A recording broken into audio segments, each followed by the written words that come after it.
सत्य वचन, अमर वचन, जीवित वचन, दिव्य वचन, सत्य वचन, अमर वचन, जीवित वचन। साई दा बामा बनी दा बामा बगरे रे सा नी रे सा नी रे सा नी रे सा नी रे सा। दिव्य वचन, सत्य वचन, अमर वचन, जीवित वचन, दिव्य वचन, दिव्य वचन।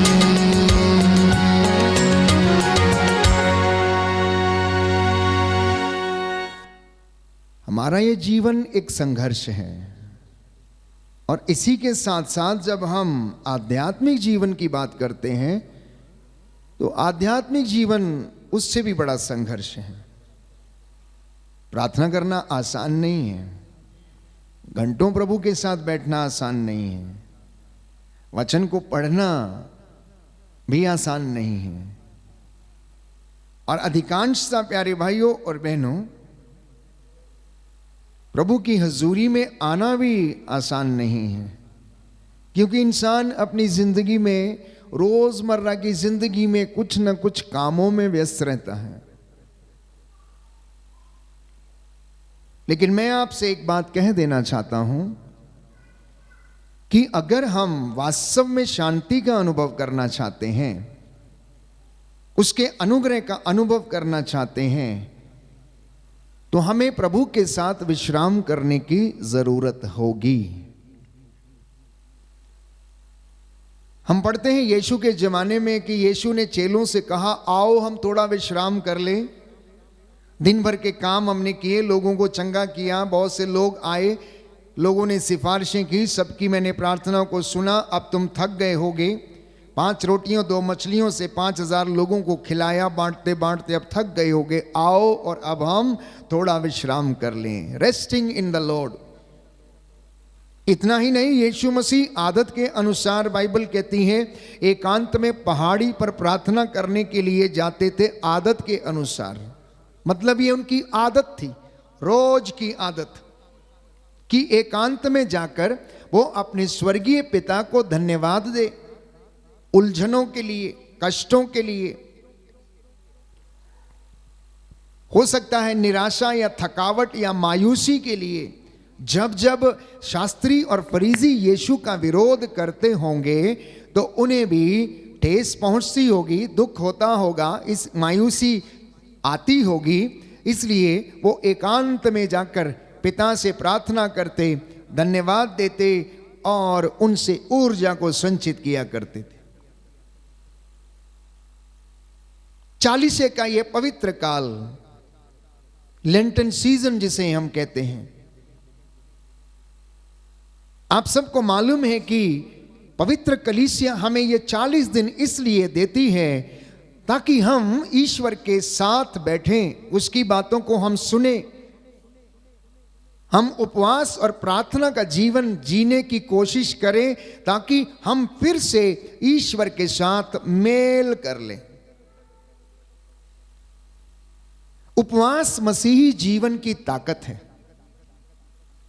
प्रार्थना मसीही जीवन की ताकत है, प्रार्थना परिवारों की ताकत है। जो परिवार प्रार्थना में एक रहता है वो जुड़ा रहता है। लेकिन बहुत सारे लोग इन बातों को समझ नहीं पाते हैं। क्यों प्रार्थना करना है, क्यों उपवास करना है, क्या जरूरत है। उपवास करना ये कोई परंपरा नहीं है, या किसी व्यक्ति विशेष या याजक के द्वारा दिया गया संदेश नहीं है कि तुम लोग उपवास करो, बल्कि उपवास प्यारे भाइयों और बहनों पूरी तरह से बाइबल पर आधारित है। बहुत सारे लोगों के सवाल हैं कि हमें क्यों उपवास करना चाहिए। इसलिए क्योंकि इसे स्वयं परमेश्वर ने शुरू किया। इतना ही नहीं, पुराने विधान में हम पढ़ते हैं कि मूसा एवं निनवे के लोग, नबी योएल, यिर्मयाह और अधिकतर इस तरह के नबी और लोग उपवास के साथ प्रार्थना करते और अपने जीवन से इस प्रकार के बंधनों को तोड़ते थे। जब उनकी जिंदगी में कष्ट आते थे, परेशानियां आती थी, जब वो युद्ध हारने लगते थे, तो प्रभु के लोग, चुनी हुई प्रजा और याजक उसके सामने मंदिर में उपस्थित होकर प्रार्थना करते और उपवास किया करते थे, ताकि परमेश्वर का अनुग्रह उनके ऊपर उतरे। नए नियम में हम पढ़ते हैं कि चेलों ने, प्रेरितों ने उपवास किए। आपको याद है मार्कुस के सुसमाचार में हम पढ़ते हैं कि कुछ लोग एक बीमार व्यक्ति को यीशु के चेलों के पास लेकर चले आए, लेकिन वो उसे ठीक नहीं कर पाए और बाद में उसको यीशु के पास लाया गया। तो यीशु ने अशुद्ध आत्मा को डांटा और वह उसे तोड़ मरोड़ कर छोड़कर चला गया और वह लड़का ठीक हो गया। चेलों ने उन्हें एकांत में पूछा, हम ऐसा क्यों नहीं कर पाए हैं, हम ऐसा क्यों नहीं कर पाए जैसा आपने किया है? तो यीशु ने क्या जवाब दिया? ये जाति बिना प्रार्थना और बिना उपवास के नहीं निकाली जा सकती। विश्वासियों के जीवन में, अनुयायियों के जीवन में, जो प्रभु के अनुयायी हैं, उसके वचन को सुनते और समझते हैं, तमाम ऐसी बुराइयों से, दुष्ट आत्माओं से घिरे हुए, जकड़े हुए अगर आप चाहते हैं कि वो टूटे, तो 40 के इन विशेष दिनों में हमें उपवास और प्रार्थना के द्वारा अपने आप को, अपने विश्वास को दृढ़ करना और पवित्र करना होगा। और प्रभु वादा करता है कि मैं इन सारे बंधनों को तुम्हारे जीवन से तोड़ दूंगा। तो उपवास को शुरू करने वाला स्वयं प्रभु यीशु, प्यारे भाइयों और बहनों, जिसने शैतान से लड़ने से पूर्व 40 दिन और 40 रात उपवास किया। पवित्र आत्मा बपतिस्मा के बाद उन्हें ऊंची पहाड़ी पर ले गया, उन्हें प्रलोभन दिया गया, उनकी परीक्षा ली गई, लेकिन वचन के द्वारा प्रियजनों हम जानते हैं कि यीशु ने शैतान का सामना किया।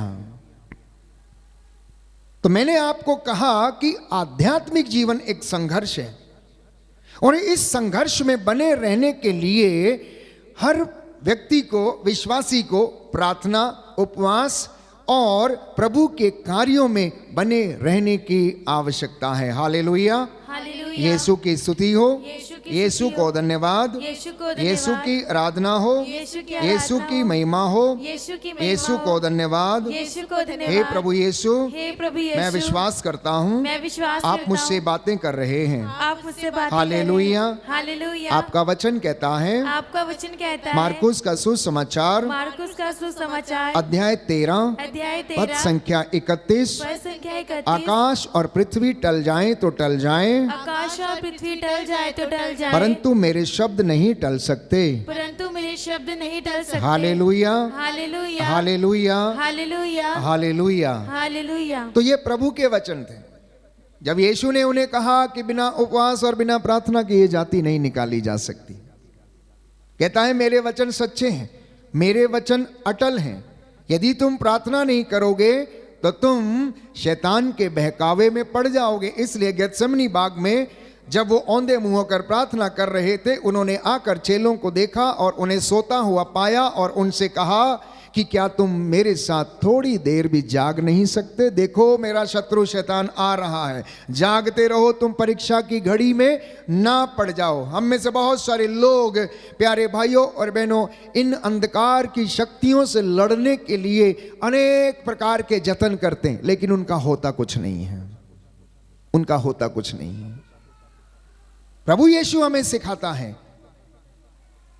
तुम अपने आप को पवित्र करो, ईश्वर के सामने अपने आप को विनम्र बनाओ, शांति का परमेश्वर शीघ्र ही शैतान को तुम्हारे पैरों के नीचे डालकर कुचल देगा। तुम मेरा नाम लेकर कुछ भी मांगोगे वो तुम्हें दिया जाएगा। मैं तुमसे ये वादा करता हूं, ये परमेश्वर का वचन है। तो आपसे एक मैं सवाल करना चाहता हूं, 40 के इन दिनों में आपकी लेंटन सीजन की यात्रा कैसी चल रही है?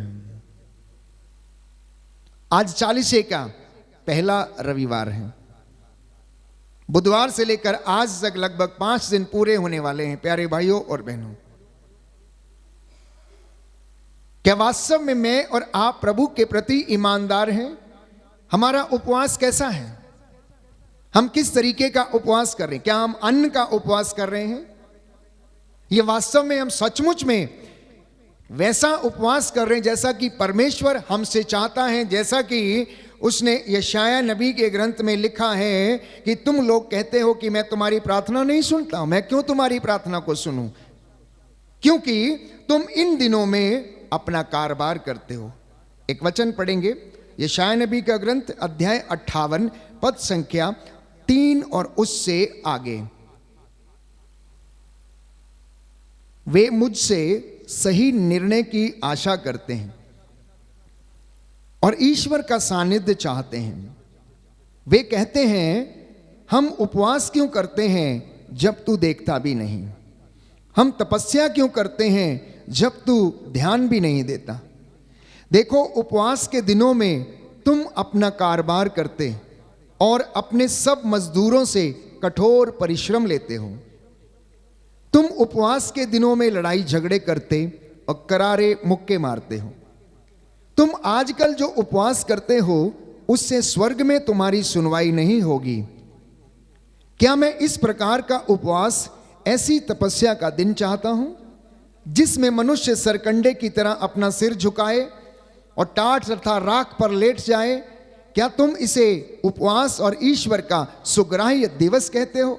मैं जो उपवास चाहता हूं वह इस प्रकार है, अन्याय की बेड़ियों को तोड़ना, जुए के बंधन खोलना, पद्दलितों को मुक्त करना और हर प्रकार की गुलामी समाप्त करना, अपनी रोटी भूखों के साथ खाना, बेघर दरिद्रों को अपने यहाँ ठहराना, जो नंगा है उसे पहनाना और अपने भाई से मुख नहीं मोड़ना।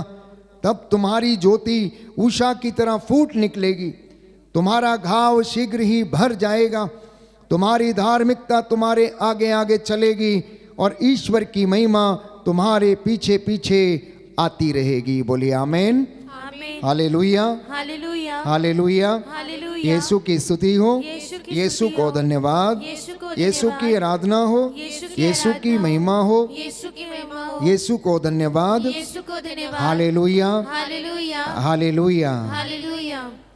तो ये है उपवास जो कि बाइबल हमसे चाहती है, जो कि प्रभु हमसे चाहता है। पवित्र बाइबल हमें बताती है अन्याय की बेड़ियों को तोड़ना, गुलामी को समाप्त करना। किस प्रकार की गुलामी? बहुत सारे इंसान अनेक प्रकार की गुलामी में हैं। अनेक प्रकार से लोग, प्यारे भाइयों और बहनों, बुराइयों में फंसे हैं, बुराइयों के गुलाम हैं।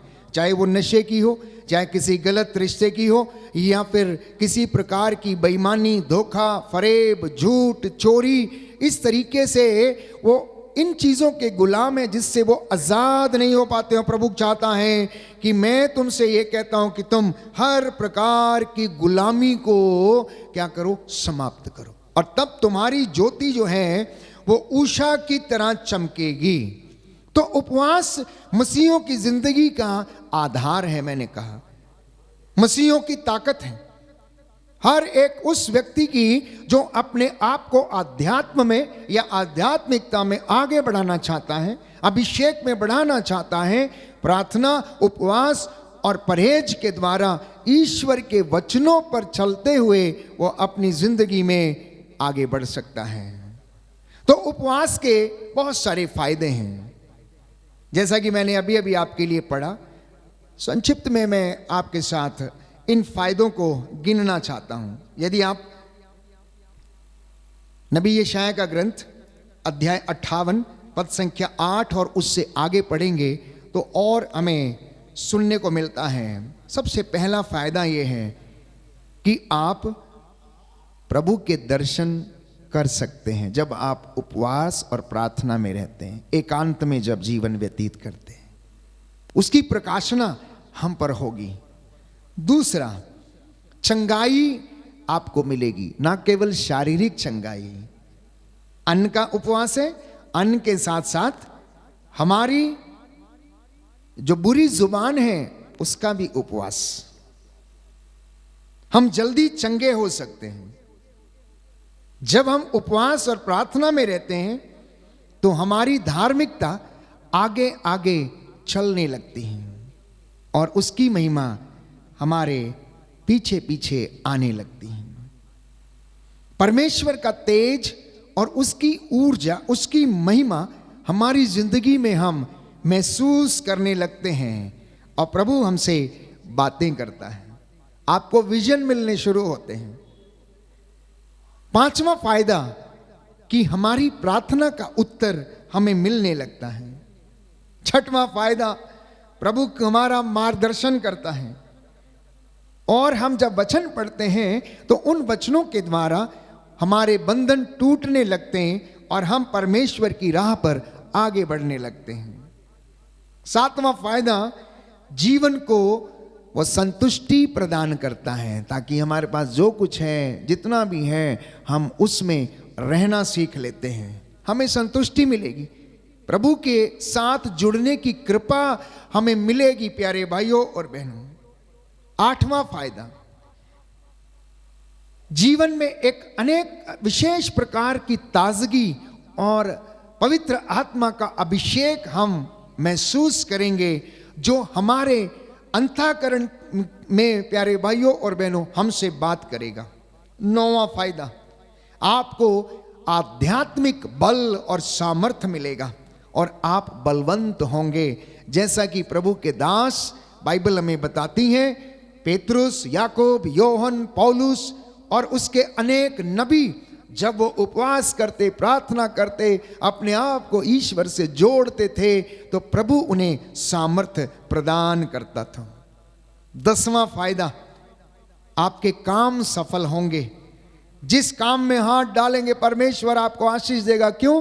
क्योंकि आप उपवास, परहेज, तपस्या और प्रार्थना के द्वारा उसके साथ जुड़े हुए हैं। आप एक आने वाली पीढ़ी को एक ताकतवर, आपकी आने वाली पीढ़ियां ताकतवर होंगी और प्रभु उन्हें आशीर्वाद प्रदान करेगा। और इतना ही नहीं, जो खो गया है वो आपको वापस मिल जाएगा। अनेक प्रकार के फायदे हैं। मैंने देखा बहुत से लोग उपवास करते हैं शायद कि पतले हो जाएं या कोई बीमारी है, तब हम उपवास करते हैं। आध्यात्मिक जीवन में उपवास बहुत महत्व रखता है। आध्यात्मिक जीवन में उपवास और प्रार्थना का विशेष महत्व है। जब मैं और आप ईश्वर की खोज में आगे बढ़ते हैं प्यारे भाइयों और बहनों, तो हमें इस प्रकार के धार्मिक कार्यों को करना होगा और उसमें बढ़ने की आवश्यकता है।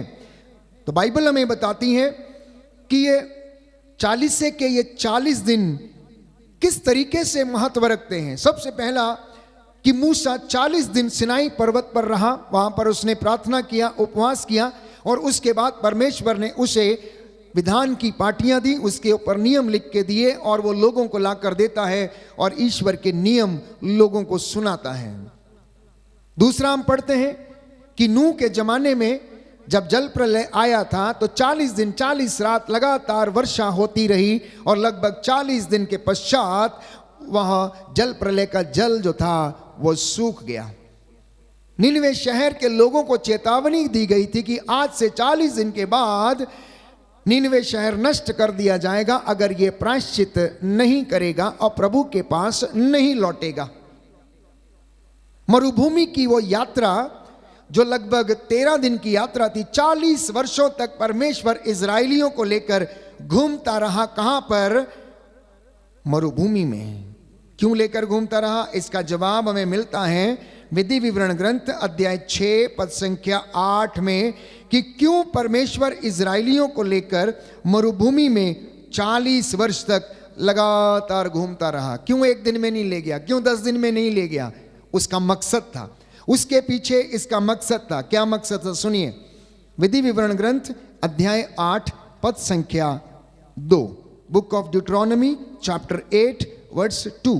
मरुभूमि में इन 40 वर्षों की वह यात्रा को याद करो जिसके लिए तुम्हारे प्रभु ईश्वर ने तुम लोगों को बाध्य किया था। उसने तुम्हें दीनहीन बनाने के लिए ऐसा किया।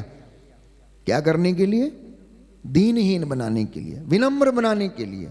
इसलिए 40 वर्षों तक लेकर घूमता रहा।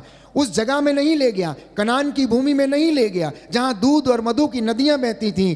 वहां कुछ ऐसा भी करना चाहता था जैसा कि लिखा है, तुम्हारी परीक्षा लेने के लिए तुम्हारे मनोभावों का पता लगाने के लिए और इस प्रकार यह जानने के लिए कि तुम उसकी आज्ञाओं का पालन करते हो या नहीं। वो लगभग 40 वर्षों तक इजराइलियों को लेकर मरुभूमि में घूमता रहा, क्योंकि इजरायली लोग मिस्र की गुलामी में रहते वक्त वहाँ के बहुत सारी ऐसी चीज़ों से प्रभावित हो चुके थे जो कि ईश्वर की आज्ञा के विरुद्ध थे, ईश्वर के नियमों के विरुद्ध थे। इसलिए परमेश्वर ये चाहता था कि वे अपने पुराने स्वभाव को छोड़ें। आपको याद है इजरायलियों ने मूसा से शिकायत की कि तू हमें यहाँ पर क्यों लेके आया, अच्छा होता कि हम मिस्र में रहते, वहाँ हमें मोटी मोटी मांस मिलता था खाने को, हड्डियाँ मिलती थी खाने को, सब कुछ, यहाँ हम भूखे मर रहे हैं। ऐसी तमाम बातों पर उनका जीवन निर्भर था। लेकिन बाइबल ये कहती है, परमेश्वर ने उनसे कहा, प्यारे भाइयों और बहनों, कि मनुष्य रोटी से ही नहीं जीता है, वह मनुष्य के, वह ईश्वर के मुख से निकले हुए हर एक शब्द से जीता है। तो अगले वचन में लिखा है, उसने तुमको त्रस्त किया, भूखा रखा, फिर तुम्हें मन्ना भी खिलाया, जिसे ना तुम जानते थे और ना तुम्हारे पूर्वज ही। इससे उसने तुमको यह समझाना चाहा। ईश्वर ने लोगों को यह समझाना चाहा कि मनुष्य रोटी से ही नहीं जीता, वह ईश्वर के मुख से निकलने वाले हर एक शब्द से जीता है।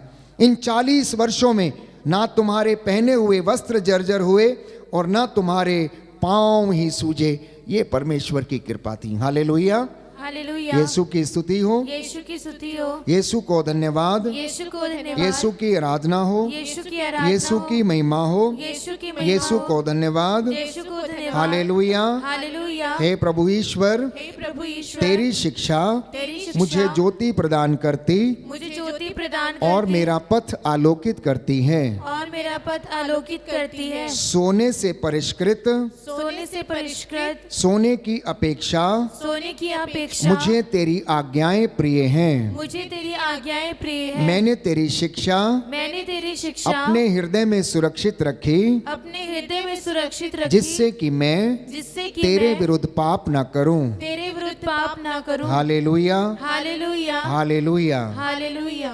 बात जब 40 की आती है, चाहे वो 40 दिन हो, चाहे वो 40 वर्ष हो, इसी के साथ हम ये देखते हैं कि यीशु मसीह ने 40 दिन और 40 रात भूखे प्यासे रहकर अपने आप को तैयार किया। उन्हें क्या जरूरत थी? बाइबल तो ये कहती है कि वो स्वयं ईश्वर थे, लेकिन उन्होंने ईश्वर की बराबरी नहीं की। ईश्वर ने उन्हें सारे नामों में सर्वश्रेष्ठ नाम प्रदान किया था। बाइबल ये कहती है कि जब उनके दुख भोग का समय आया तो प्यारे भाइयों और बहनों, पिलातुस के सामने वो खड़े थे। यदि वो चाहते तो पिता ईश्वर से प्रार्थना करते, वो सैकड़ों स्वर्गदूतों की सेना उनके लिए भेज देते, लेकिन उन्होंने ऐसा नहीं किया। उन्होंने एक साधारण मनुष्य की तरह जीवन जिया, लेकिन वो पाप से दूर रहे, वो निष्कलंक रहे। उन्होंने अपने आप को पवित्र बनाए रखा, वो आज्ञा का पालन करते रहे। सलीब की उस मौत को उन्होंने स्वीकार किया। लोगों के सामने उन्होंने गाली नहीं दी प्यारे भाई और बहनों, बल्कि उनको क्षमा किया। और वही प्रभु मेरे और आपके लिए सूली चढ़ गया। लेकिन उससे पहले उन्होंने 40 दिन 40 रात उपवास और प्रार्थना करके अपने आप को तैयार किया, एक आध्यात्मिक युद्ध लड़ने के लिए, शैतान का सामना करने के लिए, सलीब को उठाने के लिए, मेरे और आपके गुनाहों का बोझ अपनी कंधों पर उठाने के लिए उसने अपने आप को तैयार किया। तो जब मैं और आप आध्यात्मिक युद्ध की बात करते हैं, स्पिरिचुअल वॉरफेयर की बात करते हैं, तो मैंने कहा यह इतना आसान नहीं है। 2 घंटे प्रार्थना करना, नित्य प्रतिदिन ईमानदारी से रोज उसके नाम को सिमरन करना, आरती करना, धूप बत्ती करना, उसके सामने घुटने टेकना, ये कोई आसान जिंदगी नहीं, आसान बात नहीं है। ये कृपा केवल उन लोगों को मिलती है जो बाइबल कहती है, जो उसकी दुहाई देते, जो प्रार्थना करते हैं, और वो अपने शागिर्दों को वो आशीष देता। लेकिन उसके लिए उसके अनुयायियों को तैयारी करनी अत्यंत आवश्यक है। तो यीशु ने 40 दिन तक 40 रात उपवास किया। शैतान ने परीक्षा ली। शैतान को मालूम हुआ कि अब ये भूखा है, इसलिए इसकी परीक्षा लेते हैं। उसकी सोच देखिए, उसको मालूम था कि अगर यीशु इन पत्थरों से कहेगा कि रोटी बन जा, तो ये रोटी बन जाएंगी, और अगर ये इसे खा लेगा तो मैं इसका उपवास जो है वो तोड़ सकता हूं। चूंकि शैतान को इस बात का मालूम था कि अगर यीशु ये कहे कि ये पत्थर रोटियां बन जाएं तो बन जाएंगी, इसलिए वो उनसे कहता है कि इन पत्थरों से बोल कि ये रोटियां बन जाएं और तू इसे खा ले, और तो 40 दिन की और 40 रात की भूख और प्यास है तू इसे मिटाए। और यीशु उसे जवाब देता है कि मनुष्य रोटी से ही नहीं जीता, वो ईश्वर के मुख से निकलने वाले हर एक शब्द से जीता है। शैतान का ये वार जब नहीं चला, उसे वो मंदिर के ऊंचे टीले के ऊपर ले गया और उसे दिखाने लगा, देख ये सब कुछ मेरा है, ये पूरी दुनिया मेरी है, तू मेरी आराधना कर, मैं सब कुछ तुझे दे दूंगा। अगर आज आप इस पूरी दुनिया के ऊपर नजर दौड़ाएं और देखें कि कितना शोर शराबा, कितनी हत्या, कितना शोषण, कितनी चोरी, कितना फरेब, कितना झूठ, कितनी लूट पाट है प्यारे भाइयों और बहनों, आपस में लोग लड़ते झगड़ते, परिवारों में शांति नहीं, प्रेम नहीं, करवाने वाला कौन है? क्या ईश्वर ये चाहता है कि आप लोग लड़े? क्या ईश्वर ये चाहता है कि आपकी जीवन में कष्ट आए, दुख आए? अगर हम बाइबल की बातों पर विश्वास करते हैं तो यूहन्ना का सुसमाचार अध्याय 10 पद संख्या 10 में यीशु मसीह ने यह कहा, शैतान मारने, चुराने और नष्ट करने के लिए आया है। शैतान इस दुनिया में इसलिए आया कि लोगों को मारे, उनको चुराए, उनको नष्ट करे, लेकिन मैं इसलिए आया हूं, कहता है, तुमको जीवन मिले, तुम उन्नति प्राप्त करो, तुम प्रेम में रहो, तुम शांति में रहो, पवित्रता में रहो। कहता मैं इसलिए आया हूं कि तुम जीवन प्राप्त करो, और जो मुझ में विश्वास करता है उसे अनंत जीवन प्राप्त है। तो यीशु ने शैतान को झिड़का और उससे कहा कि लिखा है कि तू अपने ईश्वर की आराधना कर, उसको छोड़ और किसी दूसरे व्यक्ति की आराधना मत कर। प्यारे भाइयों और बहनों, जब प्रभु यीशु ने अपने आप को इस तरह से परमेश्वर के साथ रहकर तैयार किया, उस ऊर्जा को हासिल किया, तो वो शैतान के साथ लड़ने में वो समर्थ हो गए और उन्होंने उसको हराया। इतना ही नहीं, बाइबल कहती है कि एलिया वो माउंट पहाड़ी के ऊपर, होरेब पर्वत के ऊपर जब वहां पर था, राजाओं के पहले ग्रंथ अध्याय 19 पद संख्या 8 में हम पढ़ते हैं, तो वहां पर वो बहुत दिन वहीं पर रहा और उसने वहां पर प्रार्थना किया और परमेश्वर उसे आशीष देता रहा। इतना ही नहीं, अब आप पूछेंगे कि ये करने की आवश्यकता क्या है, प्रार्थना की आवश्यकता क्या है, उपवास की आवश्यकता क्या है? तो संत पौलुस हमें याद दिलाता है कि इसकी आवश्यकता इसलिए है ताकि मैं और आप अपनी पवित्रता के लिए मेहनत करें। कुरिन्थियों का दूसरा पत्र अध्याय 7 पद संख्या 1 कि तुम पवित्रता के लिए मेहनत करते रहो। उपवास करना, प्रार्थना करना, धर्म के काम करना, सेवा करना, गरीबों की सहायता करना, बीमार लोगों से मेल करना, बंदियों के साथ मुलाकात करना, सांत्वना देना और ऐसे तमाम लोगों की सेवा करना, ये परमेश्वर की आज्ञा है प्यारे भाइयों और बहनों, ताकि मैं और आप अपने पापों का प्रायश्चित कर सके। अपने पापों का प्रायश्चित करके हम परमेश्वर के पास लौट कर चले आए, तभी हमारी ये 40 दिनों की तपस्या जो है वो सफल होगी, अन्यथा ये केवल और केवल एक दिखावा मात्र हो जाएगी। सर्वश्रेष्ठ उपवास के विषय में यीशु ने स्वयं कहा, जब तुम उपवास करते हो अपना मुंह धो लो, सिर को ऊपर तेल लगाओ, लोगों को दिखाने के लिए नहीं, लोगों को ये ना पता चले कि तुम उपवास कर रहे हो। केवल तुम्हारा पिता जो स्वर्ग में रहता है, ईश्वर, उसको पता होना चाहिए कि तुमने आज उपवास किया और अपनी रोटी आपने भूखे के साथ बांटी है। आप जिस अन्न का उपवास करते हैं उस अन्न को आपके घर में रहने का अधिकार नहीं, वो अन्न किसी गरीब के मुख का निवाला बनना चाहिए। जिसको भोजन नहीं है।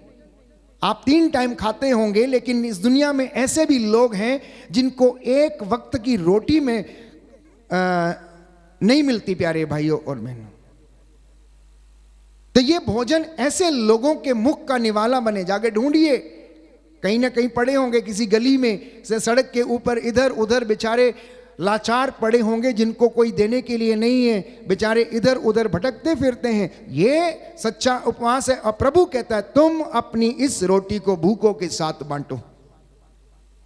तो सच्चा उपवास प्रभु कहता है प्रार्थना के विषय में जागते रहो, निरंतर प्रार्थना करते रहो। जब तुम प्रार्थना करते हो, उपवास करते हो, अपना कमरा बंद कर लो, किवाड़ बंद कर लो और वहां पर तुम इस प्रकार प्रार्थना किया करो, ऐ हमारे बाप तू जो आसमान पर है, तेरा नाम पाक माना जाए, तेरी बादशाहत आए, तेरा नाम जो स्वर्ग में है वैसे पृथ्वी पर तेरी मर्जी पूरी हो, जैसी मर्जी तेरी स्वर्ग में पूरी होती है।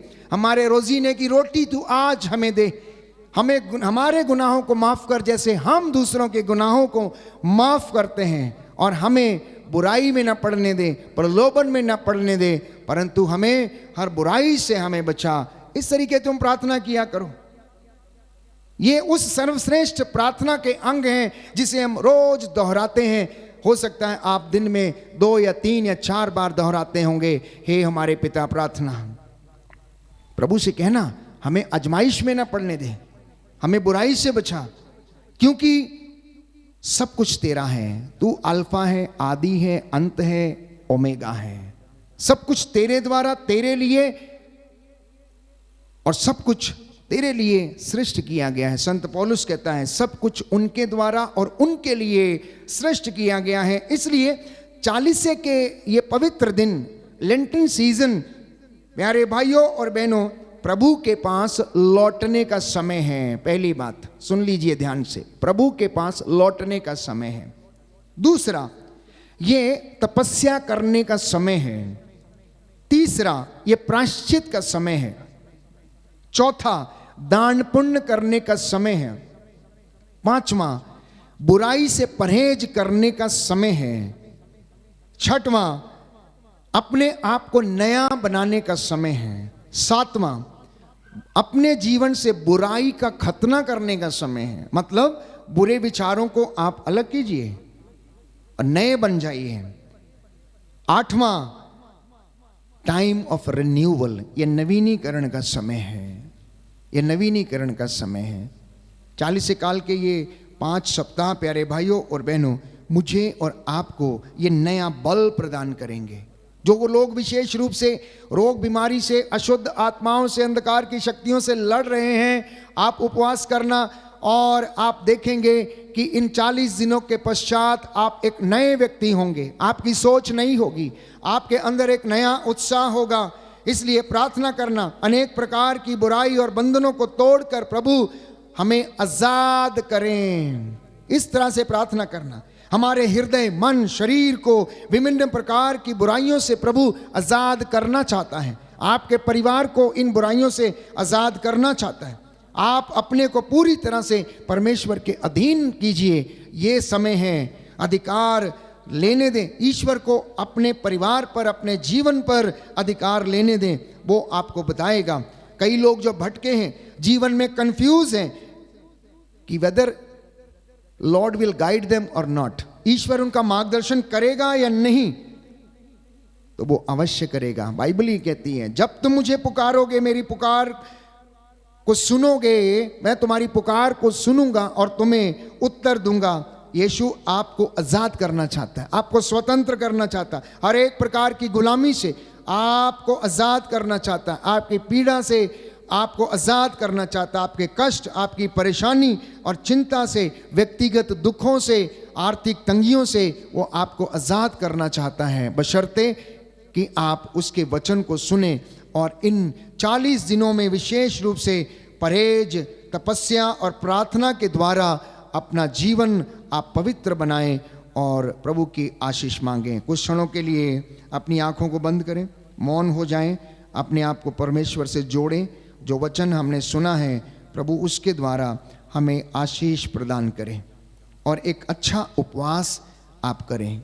विशेष रूप से इन 40 के दिनों में जैसा कि परमेश्वर हमसे चाहता है। ये 40 दिन बहुत महत्वपूर्ण है। एक ऐसी अवधि है जब परमेश्वर हमारे मनोभावों को टेस्ट करता है, हमारी जिंदगियों को झांक कर देखता है, हमारे आध्यात्मिक जीवन में वो उन्नति हमें प्रदान करता। ये अनुग्रह का समय है। This is a time of grace which flows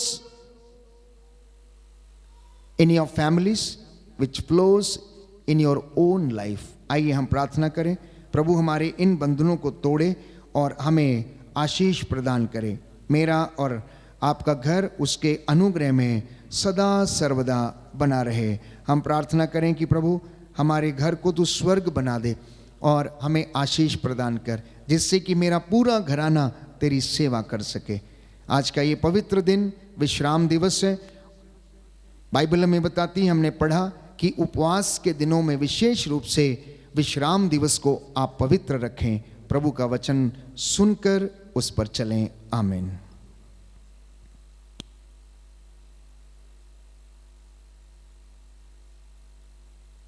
आइए हम प्रार्थना करें अपने परिवारों के लिए कि मेरे घर को प्रभु स्वर्ग बना, मेरे जीवन को प्रभु अपनी हुजूरी में स्वीकार कर और हमें आशीष प्रदान कर।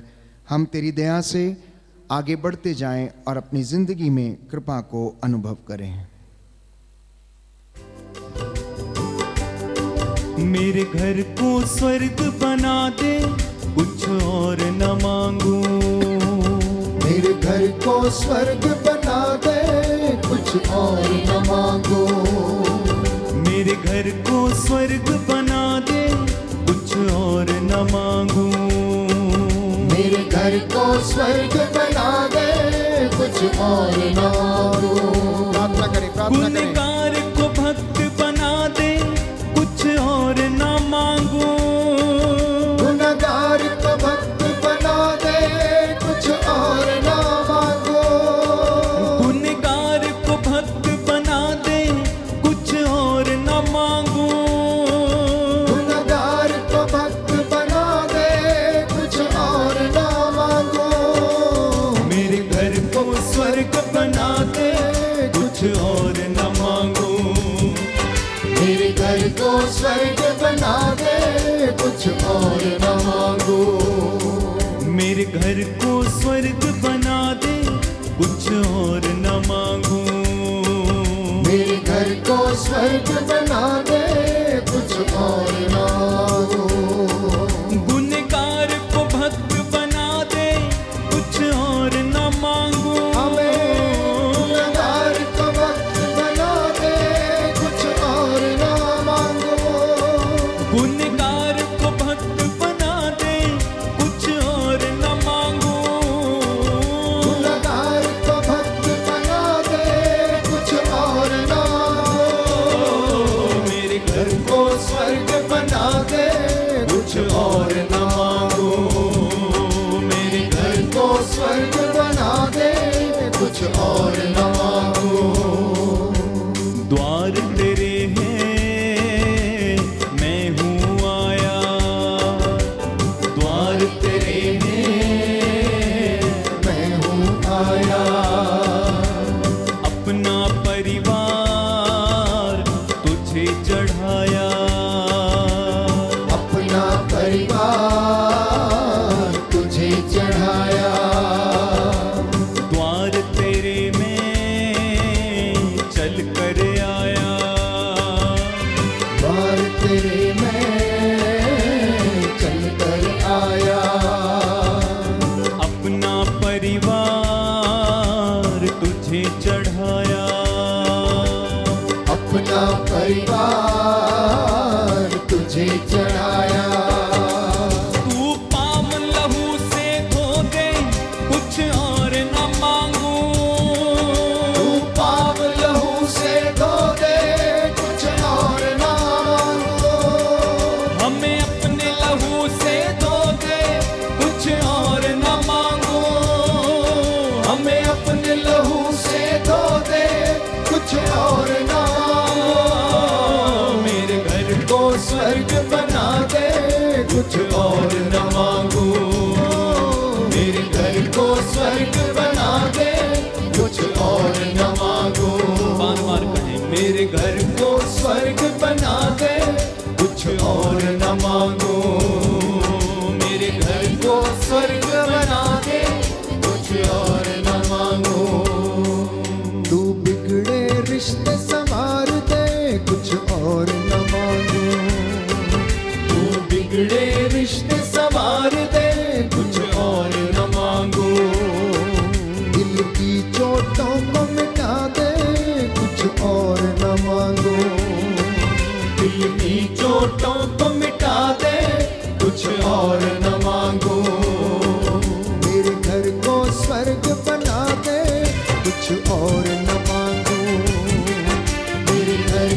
मेरे घर को स्वर्ग बना दे, कुछ और न मांगो। प्रार्थना करें प्यारे भाई प्यारी बहन, ये पवित्र समय है, समर्पित करें अपने अपने परिवार को। नौजवान बेटे और बेटियां अपनी पढ़ाई लिखाई, अपनी नौकरी पेशे को, आपकी जो योजनाएं हैं अपने जीवन को समर्पित करना।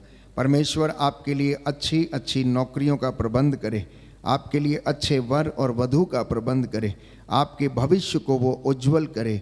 इसके लिए प्रार्थना करते जाएं और कहें, हे पिता हमारी प्रार्थना सुन। हे पिता हमारी प्रार्थना सुन। प्रार्थना करना विशेष रूप से अपने देश के लिए कि हमारे देश में शांति अमन चैन बना रहे। पिता ईश्वर, हमारे देश पर तेरा आशीर्वाद उतरे, हमारे देशवासियों पर, अधिकारियों पर, शासकों प्रशासकों पर, सभी मानव जाति पर, सारे बच्चों नौजवान बेटे बेटियों को प्रभु आशीष देना, जिससे कि प्रभु हम सब लोग तेरी अगुवाई में चलें, तेरे मार्ग पर आगे बढ़ते रहें, हम सत्य की खोज में लगे रहें। इसके लिए हम प्रार्थना करें। हे पिता हमारी प्रार्थना सुन। हम विशेष रूप से इस वक्त प्रार्थना करते हैं जो बीमार हैं, रोग शैया पर हैं, हमारे बुजुर्ग माता पिता, दादा दादी, नाना नानी जो अपनी बुजुर्गी में हैं, भयंकर कष्टों से जूझ रहे हैं, अनाथ आश्रम में, वृद्धाश्रम में हैं, अस्पतालों में जो लोग पड़े हुए हैं, उनको याद करना और प्रार्थना करना। जो पैरालाइज से अटैक से पीड़ित हैं, जो हृदय के घात से पीड़ित हैं, कैंसर जैसी बीमारियों से पीड़ित हैं, प्रभु ईश्वर उनके दुखों को सहने की उन्हें शक्ति प्रदान करे। इसके लिए हम प्रार्थना करें। हे पिता हमारी प्रार्थना सुन। अपने लिए भी प्रार्थना करना कि हे प्रभु आप हमें भी आशीर्वाद प्रदान करना, हमारे हाथ पैरों में बल देना, जिससे कि हम आपकी हजूरी में सदा बने रहें, हम आध्यात्मिक संघर्ष आपकी कृपा से करने वाले बन सकें। इसके लिए हम प्रार्थना करें और कहें, हे पिता हमारी प्रार्थना सुन। विशेष रूप से हम अपनी पवित्र कलीसिया के लिए प्रार्थना करें, सभी धर्माधिकारियों के लिए, धर्माध्यक्षों के लिए, प्रचारकों, पुरोहितों के लिए, जो दूर दराज में प्रभु के नाम को ऊंचा करते उसकी सेवा करते हैं। हे प्रभु इन्हें पवित्रता का वरदान मिले और तो इन्हें सुरक्षित रखे। इसके लिए हम प्रार्थना करते हैं। हे पिता हमारी प्रार्थना सुन। हम प्रार्थना करते हैं कि जहाँ जहाँ पर अशांति है उस जगह पर शांति आए। हमारे पड़ोसी देशों में हे प्रभु तेरा आत्मा उन पर अधिकार ले और हर प्रकार के शैतानी ताकतों से, बदरूहों के लश्करों से, बंधनों से लोगों को बचाए और तेरी आशीष उन्हें मिल जाए। इसके लिए हम प्रार्थना करते हैं। हे पिता हमारी प्रार्थना सुन। हालेलुया, हालेलुया, हालेलुया, हालेलुया। यीशु की स्तुति हो, यीशु की स्तुति यीशु हो। को धन्यवाद। यीशु को धन्यवाद। हे प्रभु यीशु, हे प्रभु यीशु, मैं अपने शरीर को मैं अपने शरीर सिर को से लेकर पांव की तलियों तक सिर से लेकर पांव की तलियों तेरे तक पवित्र लहू से तेरे पवित्र लहू से विलेपन करता हूँ। विलेपन करता हूँ। हे प्रभु यीशु, हे प्रभु यीशु, मुझे चंगाई प्रदान कीजिए। मुझे चंगाई प्रदान कीजिए। तेरा वचन कहता है, तेरा वचन कहता है, मैं वो प्रभु हूँ मैं वो प्रभु जो तुम्हें स्वस्थ करता है। जो तुम्हें स्वस्थ करता है। तुम अपने प्रभु ईश्वर की तुम अपने प्रभु ईश्वर की सेवा करोगे सेवा करोगे और वह तुम्हारे और वह तुम्हारे अन्न जल को आशीर्वाद देगा अन्य जल को आशीर्वाद देगा। और मैं तुमसे और मैं तुमसे बीमारियां दूर रखूंगा। बीमारियां दूर रखूंगा। हे प्रभु ईश्वर, हे प्रभु ईश्वर, मुझे चंगा कर मुझे चंगा तो कर मैं चंगा हो जाऊंगा। कि मैं चंगा हो जाऊंगा। मुझे स्वस्थ कर मुझे स्वस्थ कर तो मैं स्वस्थ हो जाऊंगा। तो मैं स्वस्थ हो जाऊंगा। तेरा वचन कहता है, तेरा वचन कहता है, प्रभु उसे प्रभु उसे रोग शैया पर रोग शैया पर सांत्वना देता है सांत्वना और देता उसका बिस्तर बदलता है। है और उसका बिस्तर बदलता प्रभु है। मुझ पर दया कर, प्रभु मुझ पर दया मुझे कर, चंगा कर, मुझे चंगा कर, क्योंकि मैंने तेरे विरुद्ध क्योंकि मैंने तेरे पाप विरुद्ध किया है। पाप किया है। हालेलुया, हालेलुया, हालेलुया। हालेलुया। आप में से बहुत सारे लोग शायद महसूस कर रहे होंगे कि प्रभु ने आपसे बातें किया हैं, प्रभु ने आपके हृदयों को टटोला है। अपने अंतःकरण की जांच करना, परमेश्वर को उतना बड़ा देखना जितना बड़ा वो है, उससे वादे करना, उसकी सेवा करने के लिए तत्पर रहना। प्रभु आपको आशीर्वाद देगा और आपके घराने को, आपके बाल बच्चों को, आपके नाती पोतों को, आने वाली पीढ़ियों को भी वो आशीष प्रदान करेगा। उसका वचन कहता है, मैं तुम्हारे सामने भलाई और बुराई दोनों रखता हूँ, जीवन और मृत्यु दोनों रखता हूँ, तुम जिसे चाहते हो उसे चुन लो। यह पवित्र समय है प्रभु से वादा करने का कि मैं आपके नाम पर सारी सेवा और भलाई को मैं चुनता हूँ और आपके नाम पर मैं आगे बढ़ूँगा, मैं लोगों की सेवा करूँगा, आपकी सेवा करूँगा। प्रभु से वादा करते जाना और प्रार्थना करना कि प्रभु मुझे छू और चंगा कर, मैं तेरे सामने नतमस्तक हूँ। जो इस वक्त बीमार हैं मैं प्रार्थना करूँगा, विशेष रूप से जो रोग शैया पर हैं उनके लिए, और जो असाध्य रोगों से पीड़ित हैं, लाइलाज बीमारियों से पीड़ित हैं, जिनके घरों में तंगी है, मुसीबत है, समर्पित करना अपने परिवारों को। प्रभु हौसला देता है, तरस खाने वाला परमेश्वर है, हमारी ज़िंदगियों को आशीष देता है, मफलूसों को बहाल करता है और रोगियों को चंगा करता है। जो उसके पास आते हैं उनकी प्रार्थना को वो सुनता और कबूल करता और आशीष प्रदान करता है। इसलिए घुटना टेकें, मैं आपके लिए प्रार्थना करूंगा और प्रभु आपको आशीष प्रदान करे। आपकी मन्नतों को प्रभु के सामने रखना, उसकी दया और उसकी करुणा इस वेदी से आपके घरों की ओर बह रही है, वो आपको आशीष प्रदान करे। दया करने वाले, चंगा करने वाले यीशु राजा, अब तू अपने इन बच्चों पर दया कर। बड़ी श्रद्धा और भक्ति से इन्होंने तेरा वचन सुना है, अब तू इन्हें चंगा कर और इनके रोगों से इन्हें आज़ाद कर। तेरा वचन इनके जीवन में महिमा पाए। मैं तेरा दास इन्हें तेरे हाथों में सौंप देता हूँ। तू दया का राजा है, दया करने वाला है, चंगा करने वाला परमेश्वर है। तेरी महिमा इनके परिवार में और इनके घरों में सदा सर्वदा बनी रहे। हे प्रभु, ये तेरे चरणों में आए हैं, इन पर दया कीजिए, इनके परिवारों पर, इनके खेत खलिहानों पर, इनके काम पर, इनकी फसलवाड़ी पर, इनके दफ्तरों पर और इनकी हर एक योजनाओं पर अपनी आशीष बरसाने की कृपा कर। तेरा वादा है, जो मेरे पास आएगा अंधकार में नहीं भटकेगा, मैं उसे जीवन की ज्योति प्रदान करूंगा। आज अपने इन बच्चों की प्रार्थनाओं को सुन और उसे कबूल कर। याद कर, तूने अंधों को आंखें दी, बहरों को कान दिए, गूंगों को वाणी दी, लंगड़ों को पांव दिए, अर्धांग रोगियों को चंगा किया, मुर्दों को जिलाया, पापियों को शिफा दी। जो भी तेरे पास आया तूने उसे खाली हाथ नहीं लौटाया। तू अपने इस दास की प्रार्थना को सुनने की कृपा कर। तेरे छूने से रोगी चंगे होते हैं। खुदावन, तू हमारा उद्धार करता है, हमें चंगाई देता है। तेरे पवित्र दाहिने हाथ से हमारा उद्धार करने की कृपा कर। हमें संरक्षण प्रदान कर, शैतान की सभी चालों से, षड्यंत्रों से, दुरात्मा शक्तियों से हमें बचा के रखने की कृपा कर। तू अपने दास की प्रार्थना को सुन, उद्धार करता यीशु प्रभु के द्वारा।